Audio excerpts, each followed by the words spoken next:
Well, no car in here. Kind of weird for me for it to not be here. I mean, it always just lives just right here. But it's gone for a little bit, and honestly, we've had, what, 4 or 5 episodes of working on that thing so far. It's time for a break. So instead of working on the car, I figured we can work on this engine. Let's do it.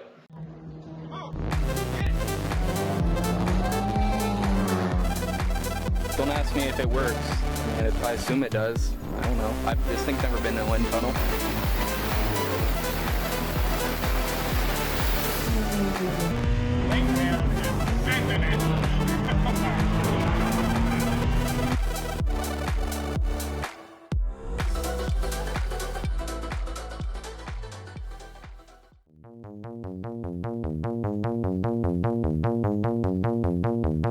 Since this car generates enough force under braking to oil start the motor, I often find glitter in the oil. As a precaution, I want to tear it down far enough to inspect the rod bearings and hopefully catch any minor damage before it becomes catastrophic. I suspect I'm going to find them pretty near the end of their life, but...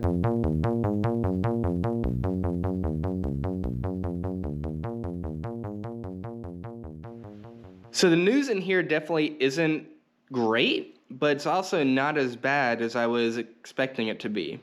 I know visually these all look like they're heavily scarred, but if you actually grab one and put a fingernail on it, it's actually completely smooth in here.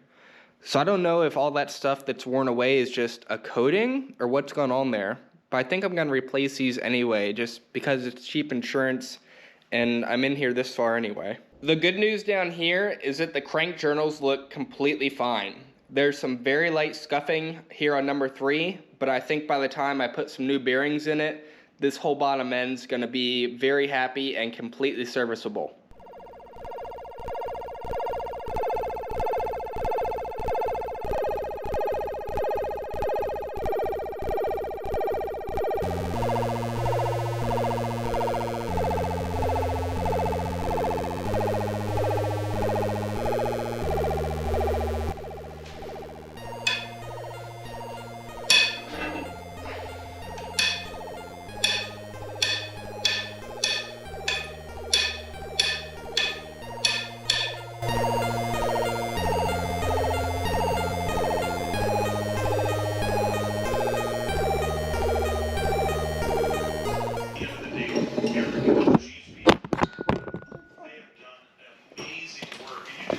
Hello. With the bottom end torn down, it's now time to pull the head off and set it to the side to deal with later. Yeah, I actually could totally reuse this head gasket.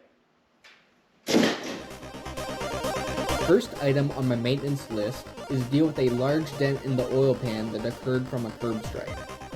Thankfully, it was only a dent and not a crack, but now's the time to both fix that with my favorite tool and reinforce the leading edge of the oil pan that has been taking an absolute beating. This is my old Hobart 120 that I did all of my MIG on. It's only running off a flux core. I never set it up to use gas. All the welding you've seen up till now, that's all been flux core welding. So all you people in the comments being like, your welding looks like trash, my grandma could do better. Well, fear no more. We've upgraded. This is my brand new Alpha TIG 225, and I actually bought gas for it. It's capable of doing stick or TIG, but I'm only going to use it for TIG. I have some TIG experience already, but I've never owned my own machine, so I'm really excited to be able to do all my TIG in-house now. Aluminum, thin steel, stainless. Oh yeah, this is going to be fun. First, I put my new welder to use repairing some welds that had broken inside the pan when it hit the curb. Next, I add material to the leading edge of the pan that had been getting chewed up. And lastly, I add an additional oil baffle plate inside the pan to help prevent oil starvation under heavy braking. So the scope for what I'm doing to this motor has kind of snowballed. The initial plan was pull it apart, inspect the rod bearings, replace some hardware that I had reused previously, put head studs in it, call it good. But in talking with some people that tune these motors pretty frequently, I was advised that as I start to push this past the 500 and 600 wheel mark, I'm probably going to see dangerously high EGTs. So, in the interest of not melting valves and possibly ruining my very expensive turbo, we're gonna do valves.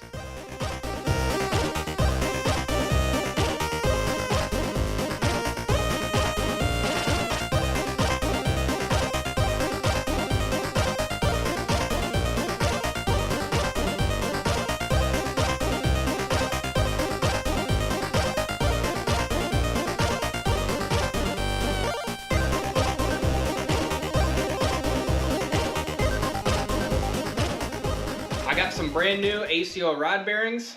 I'm gonna throw those into one cylinder and plastic gauge it, just make sure that everything's still totally fine within spec, and then I can put this bottom end back together. This time, I also got some brand new rod bolts so that I don't have to reuse the old ones for the 4th time. I mean, it worked, right?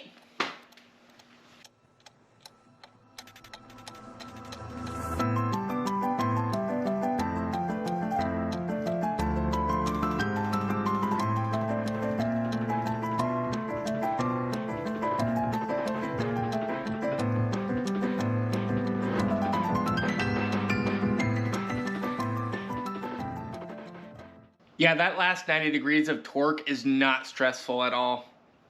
Let's pull it apart and cross our fingers it's within spec, which I have to go look up. According to the plastic gauge, it is looser than 0.0015, but tighter than 0.002. So that means, yeah, it's within spec.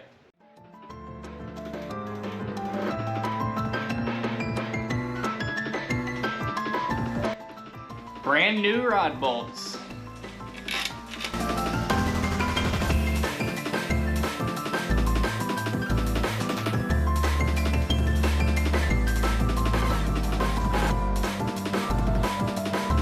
£22 foot-pounds.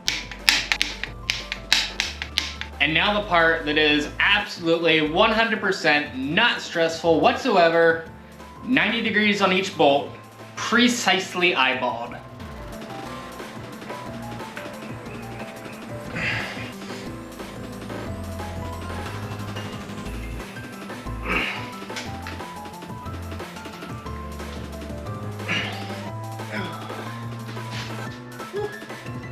Nothing broke.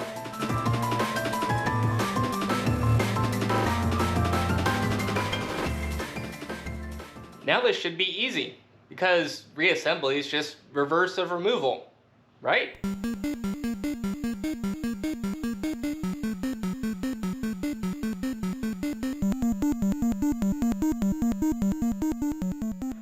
So the threads for this bolt, which go right here into the leg of the oil pump, into this custom low bracket from K-Power, those threads are starting to strip. So what I'm gonna do is call it a pro gamer move, and I'm gonna get some red Loctite, and I'm just gonna make it snug, and then it's not gonna come out. Ever.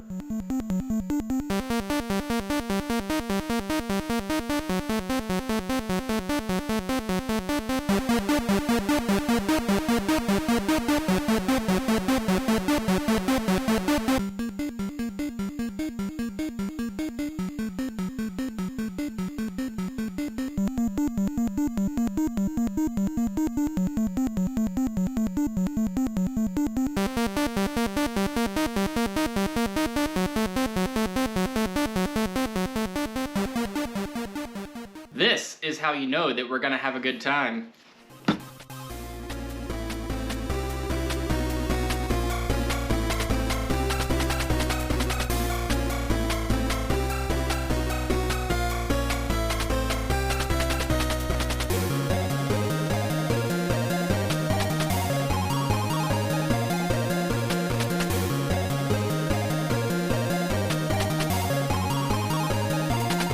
And now in stages, 30, 60, 80 foot-pounds.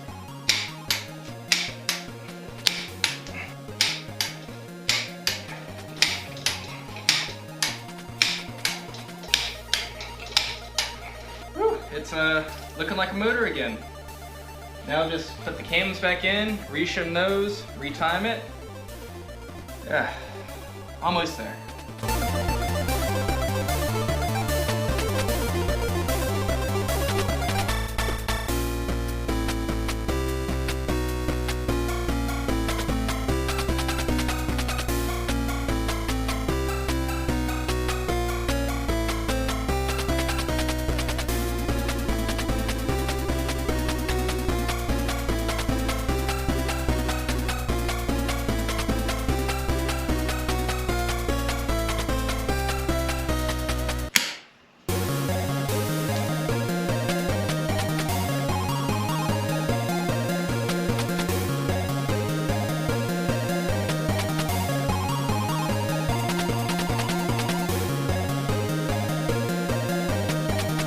Now for the crowning jewel, a freshly repainted valve cover.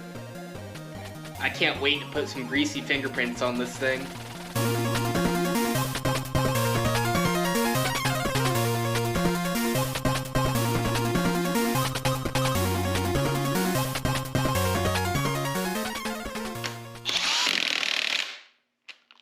Torqued. Some of you eagle-eyed viewers may have realized that, although I removed the water pump housing, I haven't reinstalled it. That's because it's probably not going back on, but we're not going to talk about that right now. What we are going to talk about is how it's time to finally install this beautiful flywheel and get into all sorts of twin disc goodness. Let's get this thing off the stand.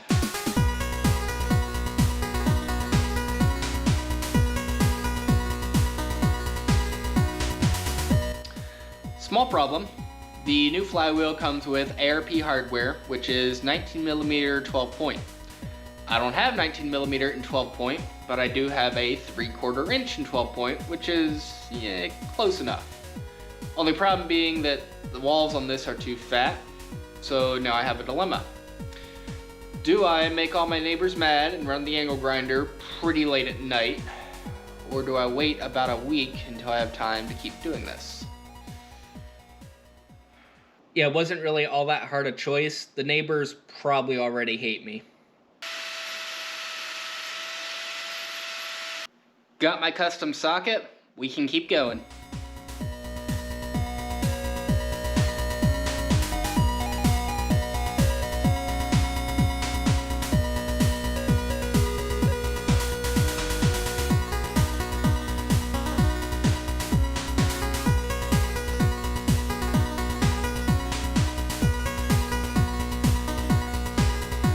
One thing of note is here, I've added an extra 6-inch line and I've run it out to this quick disconnect right here. So if I ever have to remove the transmission, boom, comes right off like that, and I don't have to rebleed anything. And now comes the point which I've been told can be an absolute nightmare. Getting this to fit up to that. Wish me luck. Let's see how hard it is to mount the transmission with all the clutch stuff attached.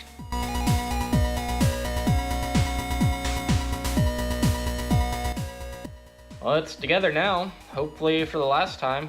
That honestly wasn't that bad to put together. I think everything went together smoothly, but I don't know, we'll find out in a bit.